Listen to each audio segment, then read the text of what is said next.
Hello, legends, and welcome to Blunt Force Healing Podcast, episode 239. So we are approaching 240. Obviously, it's tomorrow, but today we are at day 239 since this podcast started, and also the blog that is underpinning it started. That was the actual first thing that got created. So today's episode is called Kickin' It because, hey, the last 3 days were awful. My commitment to post or publish the blog post before 8 p.m.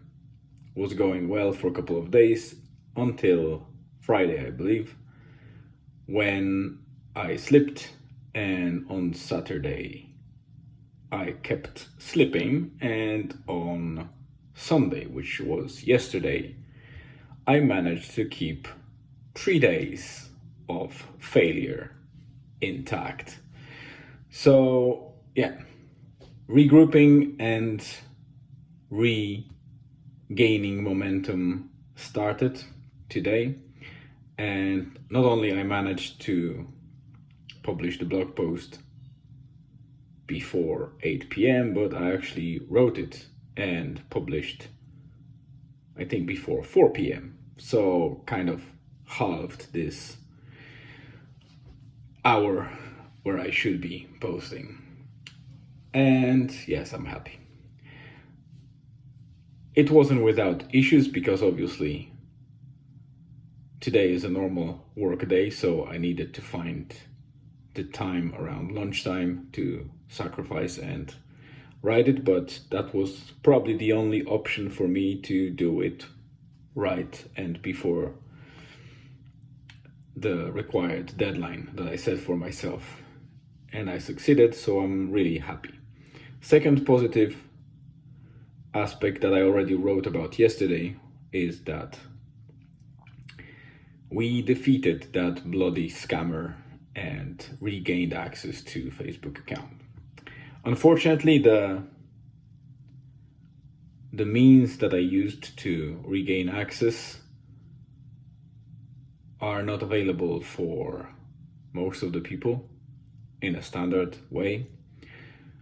It was internal process that saved my mother's account, and it was, I would say, unexpectedly and exceptionally fast, because normally, even internally within Facebook, it takes a couple of weeks at least, in the fastest scenarios, up to 6 months before you might get access back to the account, depending obviously if it's an individual account or a page, like a business page. Obviously they treat business pages a little bit more rigoristically in terms of the rules in which they can pause or stop the page from working, but also in regaining control if it was overtaken by some bad actor, because obviously pages mean very often business, and business means that it is likely being used on the professional side of Facebook, which is business.facebook.com, and somebody is spending money on ads, and obviously Facebook doesn't want to lose money. But in this scenario, obviously it was individual account. My attempt in addressing it and reporting went as far as I could. I probably used about 2 or 3 vectors to attack it and report it, and maybe in a couple of weeks or months' time that would work, but it was a big maybe. In general, I wasn't trusting the process too much. Also, there were a lot of scammers that tried on top of that scam earn money, so be really careful if you ever get your account suspended on any social media, because if you start asking for help, it will come. The problem is, it won't be help. there are hyenas over the internet, and they pretend to be a good, ethical hackers or technicians that have access to something, or they have access to people that can help. And while there might be single individuals that really can help, vast majority aren't, and you don't know which ones can. So I was spammed with many supposed recommendations. Who should I contact to get help? But obviously, not only it sounded fishy and I knew it might happen, but also I pointed it out to one of, I would say, the most famous security researchers out there at the moment. There's a couple of them, like Ken Munro and Troy Hunt, and I actually tagged Troy Hunt for that message, and he explicitly confirmed my suspicions and worries and said, no, regardless of the outcome, trust and follow the Facebook process. These people are not trustworthy. So yeah, that was it. And I am fortunate that I built quite, I think, good relationship and friendship with a person that worked with me in the past and is now working for Facebook as a part of their career after a couple of years. And yes, they have internal process that helps them to get a little bit, I would say, probably better reaction. It's not kind of something that I would be surprised with, like company that delivers the service should help employees first. And obviously this process can be used for close family and maybe very close friends at most. And this is very limited, but because we have such a relationship and he was very kind to help me out, he raised the ticket, but obviously we managed expectations that we might not achieve anything or not even hear about anything for a couple of weeks or months. And very, very surprisingly, it happened pretty much overnight. It took probably 24 to 48 hours, and I regained the access to the account with my mother. We secured the account and completely changed the access methods, added security layers to make sure that it doesn't happen again. And if at all it happens, because obviously the scams might get more sophisticated in the future, at least we have mechanism to recover the account. And I think that's the most important thing, because this means that you don't have to depend on Facebook specifically to recover your account if something happens to it.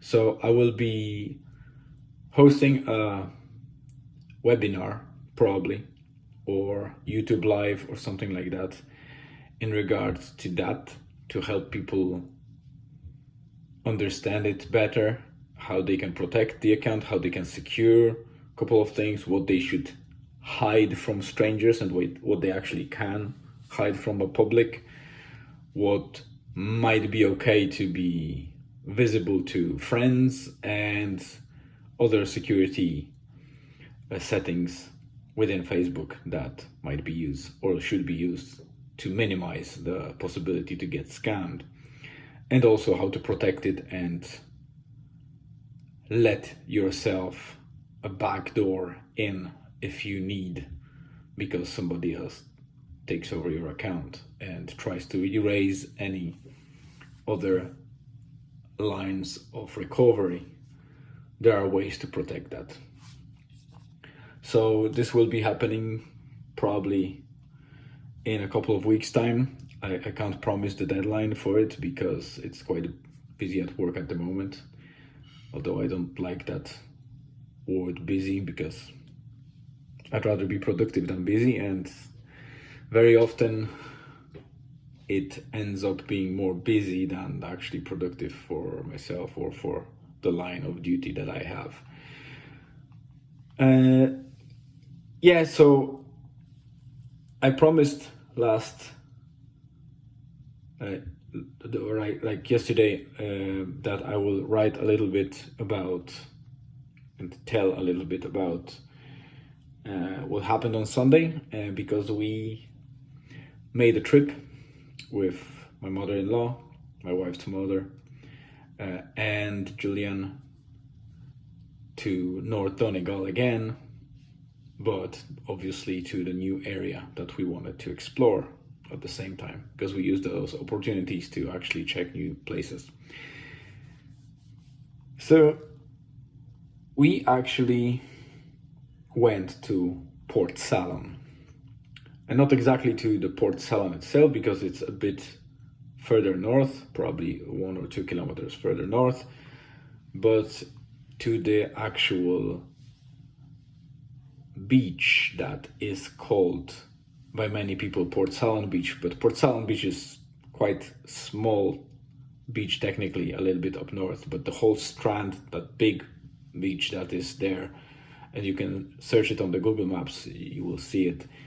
It's actually called, let me double check to make sure that I don't butcher that name, because Irish names tend to be very specific. So the actual strand is called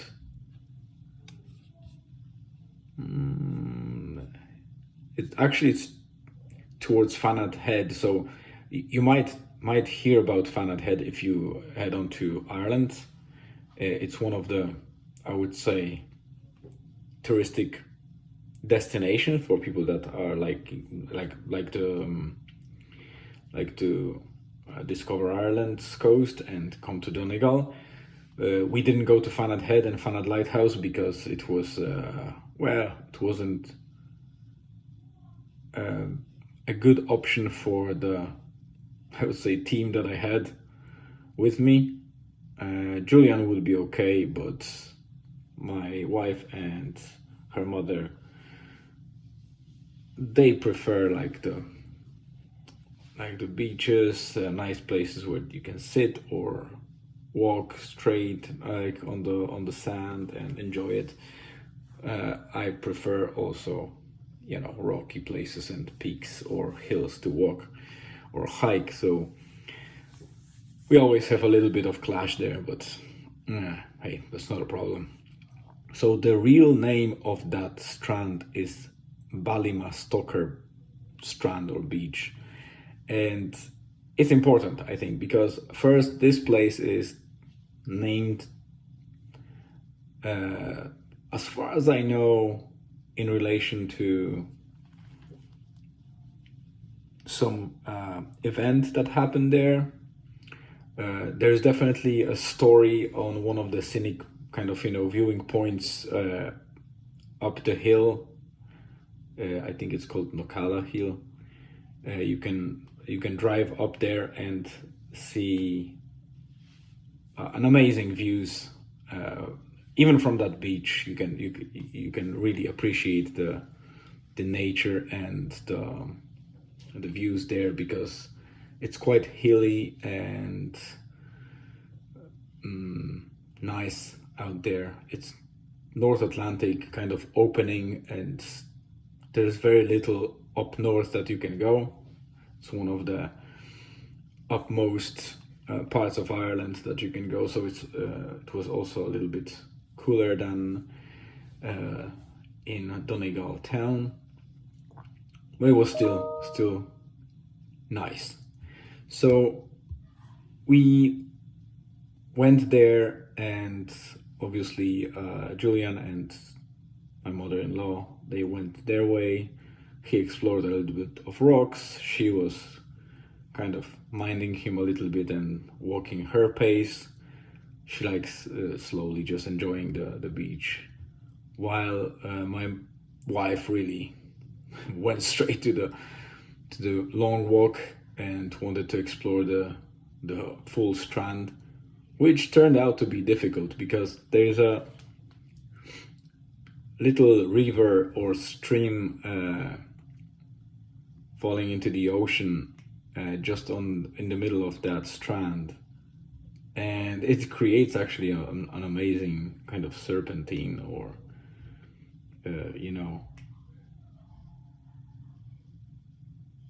a shape of that river is actually draining through the beach in a kind of weird way. There is a little bit of rocks and sand and turf uncovered by the water flushing out the minerals, but also there's a little bridge there that seems like served at some stage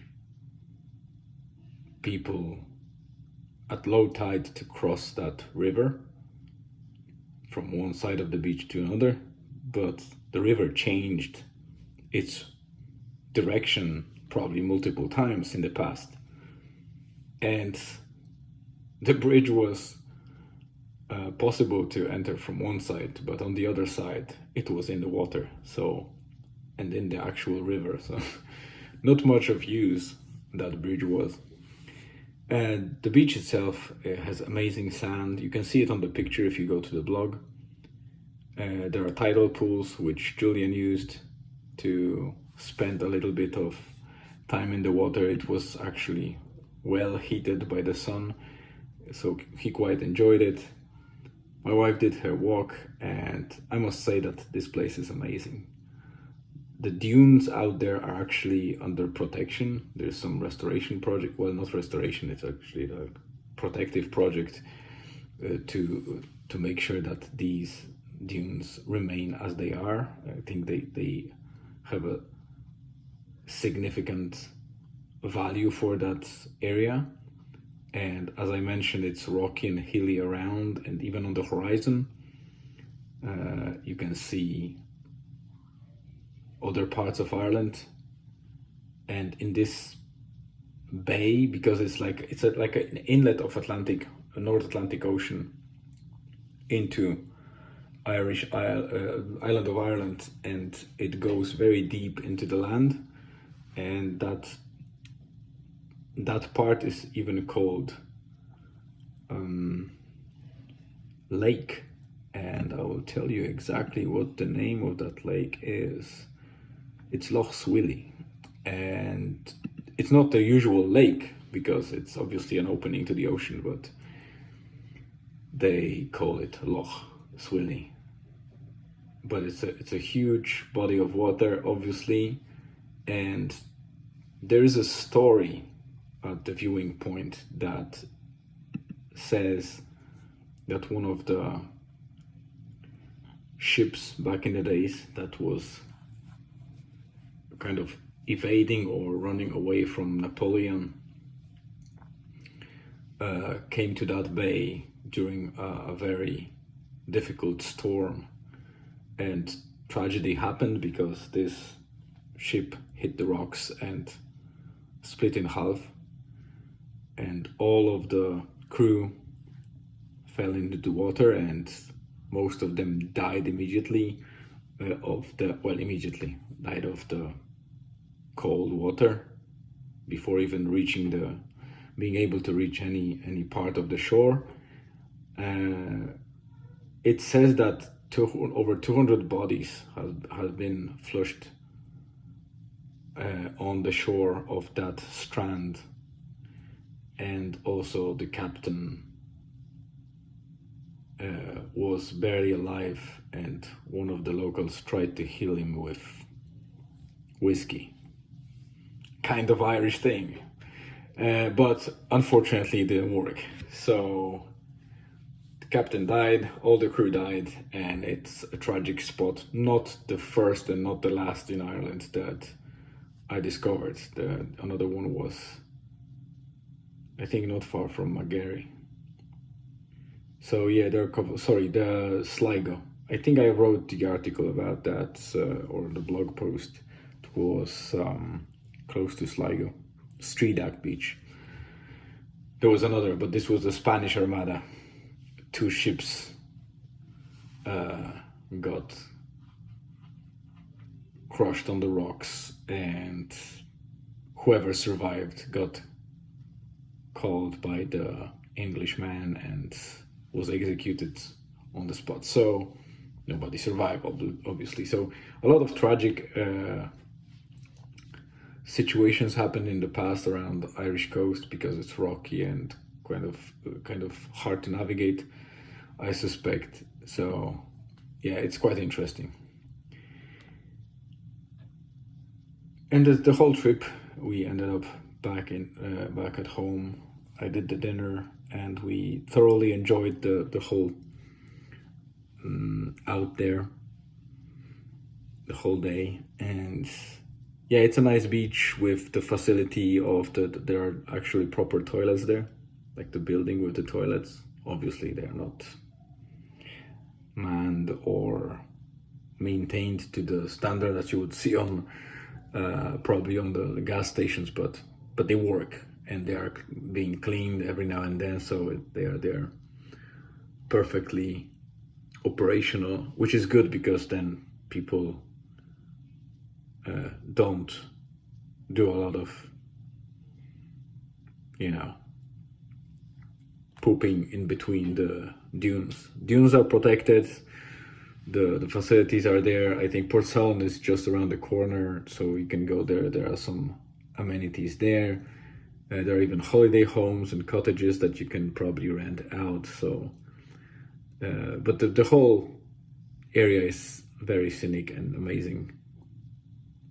One of those places that it was definitely worth going. And despite the fact that there was drizzle and rain whole day kind of popping here and there in Donegal County, there we didn't have a single drop, so we had sun and a lot of enjoyable weather there. So yeah, that's Port Salon. I'll surely be going there probably this year once again, but only myself probably, because I want to go to Fanad Lighthouse, and I want to hike Nocala and probably the other side of the pond, that Loch Swilly, but because I saw a very nice hill out there in a distance. But yeah, that requires driving all around the bay, which will take time, so it might not be the same day. Yeah, so that's it, guys. I really hope that I wasn't too boring today. It's 21:03, so it's a decent time to wrap up and publish this episode of the podcast on Spotify and on YouTube. I hope you have a great rest of the day, afternoon, or evening, depending on where you are, and stay tuned for the episode tomorrow. Thank you very much. See you tomorrow.